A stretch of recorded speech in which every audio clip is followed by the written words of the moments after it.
Custo de vida, emprego e desemprego, cesta básica, tarifas públicas, salário mínimo. Agora, na Brasil Atual, a análise do DIEESE. Nós vamos fazer contato agora com o diretor técnico do DIEESE, Fausto Augusto Júnior. Bom dia, Fausto. Bom dia, Glauco. Bom dia a todos.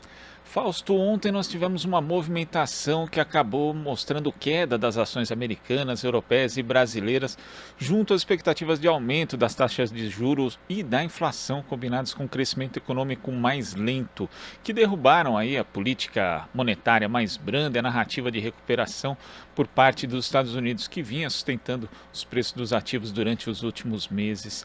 De que forma toda essa movimentação pode acabar impactando também no Brasil, Fausto?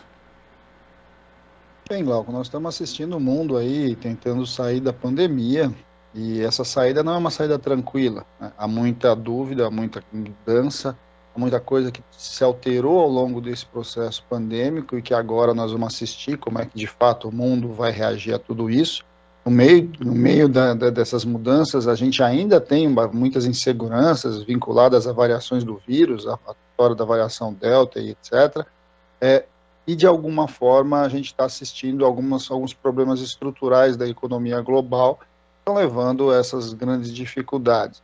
A primeira questão que está colocada ali em relação a esse momento é que os países centrais começam aí um processo de retirada dos incentivos da pandemia e vai mostrando que essa retirada tem dois problemas, tem problemas de dois lados, né? A retirada desse movimento aí de incentivo econômico faz com que a economia global cresça menos, principalmente dos países centrais, o que significa que o dinamismo econômico não tá de fato recuperado, as movimentações internacionais não estão de fato recuperadas, e de outro lado você tem aumentos generalizados de preços, principalmente de alimentos e preços vinculados ao petróleo, né, combustíveis. Isso também espalhados pelo mundo. Isso está levando toda uma enorme insegurança e que, de alguma forma, coloca muitas questões para nós aqui do ponto de vista interno.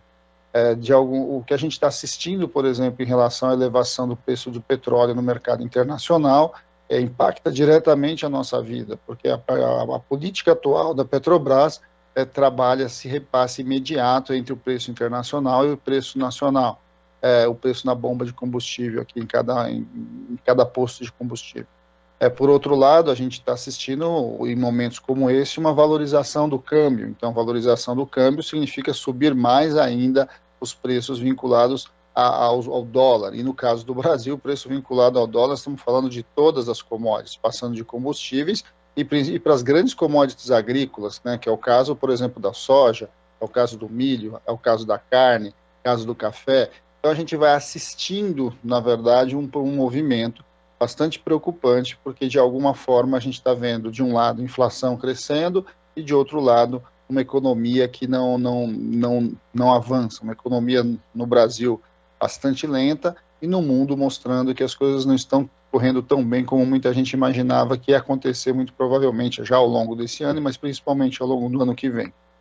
A conta não vai ser uma conta barata da pandemia.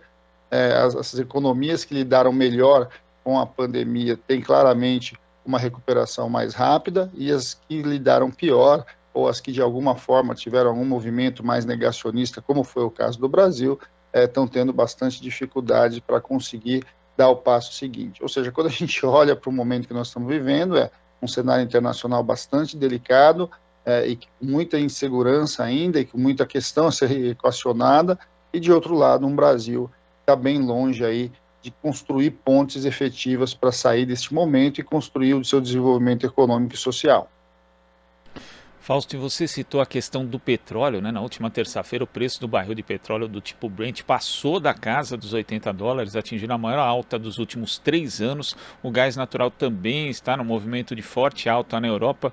E semana passada eu vi, inclusive, um ex-ministro da Fazenda dando uma entrevista num programa jornalístico, praticamente dizendo que o aumento de preço dos combustíveis aqui no Brasil era quase um dado da natureza, não tinha como fugir, era algo inescapável. quando a gente sabe que a política de preços atrelada ao mercado internacional, ela foi implantada há pouco mais de 5 anos. Antes não era assim e a gente não sofria tanto com essas variações do mercado internacional.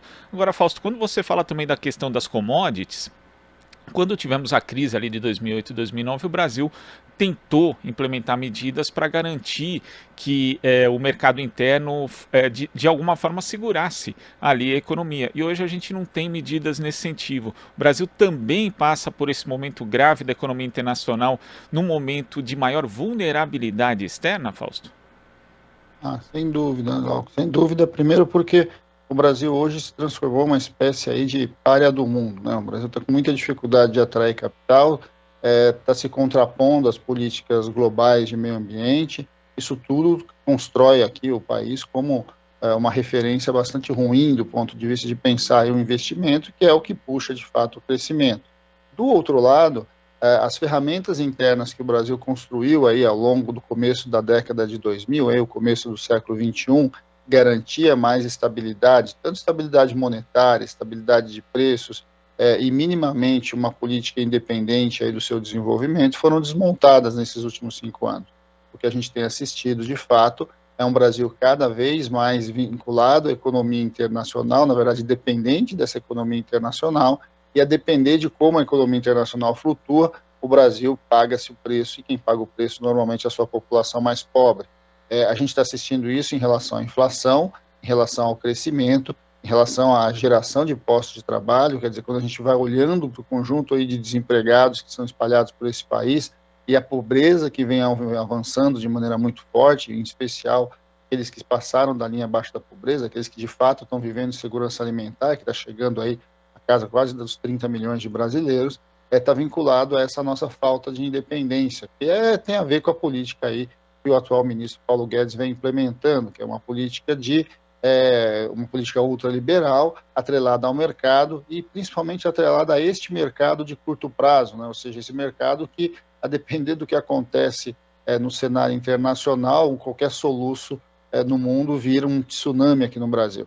É o que nós estamos assistindo agora. A nossa dependência econômica aumentou, a nossa incapacidade de controlar os nossos preços ou definir os nossos ativos ali, que vão de fato construir aí as nossas possibilidades, cada vez mais estão dependendo aí do cenário internacional.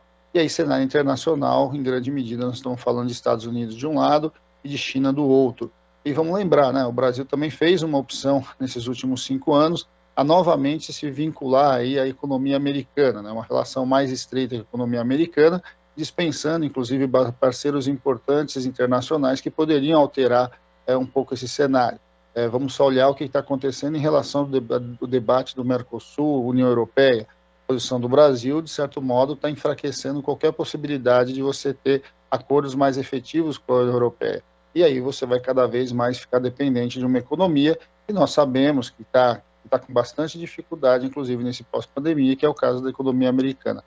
Que também, né, vamos lembrar, até bem pouco tempo atrás, era uma dessas economias negacionistas em relação à pandemia, e que de alguma forma paga-se o preço bastante alto por isso.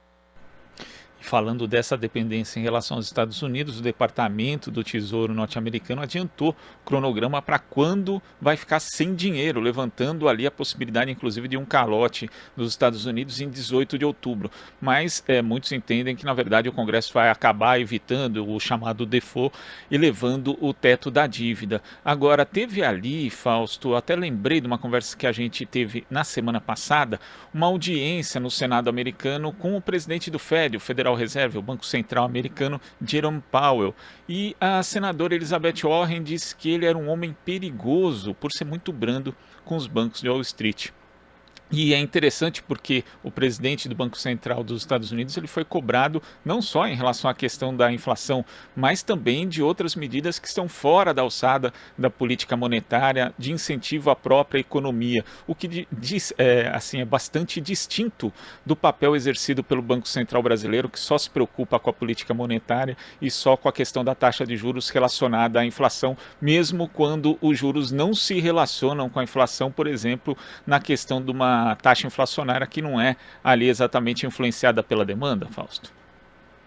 Há diferenças bastante significativas, né? No caso dos Estados Unidos, questão do emprego é um dado de referência do ponto de vista do crescimento econômico, do ponto de vista da atuação do Banco Central. Aqui no Brasil, até por conta do regime de metas e a visão que foi construída, inclusive das políticas monetárias, o Banco Central basicamente se preocupa com o chamado proteção à moeda, né? Ou seja, ele está o tempo todo olhando basicamente para a inflação e, de alguma forma, com a dívida pública, ou seja, com a capacidade de rolamento, de rolagem da dívida. O que coloca para nós um cenário bastante irreal, né? Um cenário bastante complexo, difícil de equacionar. Você tem uma inflação que avança por conta de escolhas vinculadas a principalmente mercados que o governo próprio administra, ou seja, uma inflação claramente de oferta, né? Nós estamos falando de combustíveis, energia elétrica, puxando muito a inflação e mesmo alimentos, né? No caso dos alimentos, a gente tem uma questão objetiva, o alimento é item essencial, então as pessoas irão consumir cada vez menos, com mais dificuldade, mas continuarão consumindo. E, de outro lado, você tem um Banco Central que, então, tende a esfriar a economia ainda mais, uma economia que já está fria, para tentar segurar essa inflação como o único mecanismo que ela tem. No final das contas, e lá na ponta, o que isso significa? A alta de juros, maior carregamento da dívida, quer dizer, o custo da dívida pública aumenta por conta da taxa de juros, menos recurso o Estado tem para colocar na economia real, e a economia, assim, continua patinando. Ou seja, a gente vai caindo novamente naquela armadilha de que, de um lado, você tem que conter uma alta que você não consegue conter, ou para conter precisa de uma dose muito alta de taxa de juros, e, de outro lado, essa taxa de juros vai impedindo o Brasil de crescer, porque vai impedindo o Brasil de investir. Quando a gente vai olhando para esse cenário como um todo, a gente vai vendo que a gente vai caindo naquela armadilha, que é uma armadilha montada desde o começo da discussão aí, que quando foi implementado o regime de metas de inflação no Brasil, e que de alguma forma nos coloca aí desafios bastante grandes, mas para isso, né, inclusive para poder encarar esses desafios, nós vamos ter que enfrentar aí uma visão liberal, bastante simplificada, que a gente vem assistindo no nosso país hoje, em que trabalha esta ideia que a única forma da gente construir o nosso desenvolvimento econômico estar vinculado ao cenário, ao mercado internacional, algo que a gente sabe já há algum tempo que não precisa ser assim, não obrigatoriamente ser assim, e ao contrário, né? A gente está vendendo e desmontando as ferramentas que nos possibilitam minimamente construir algum grau de independência e algum grau aí de construção autônoma do nosso desenvolvimento social.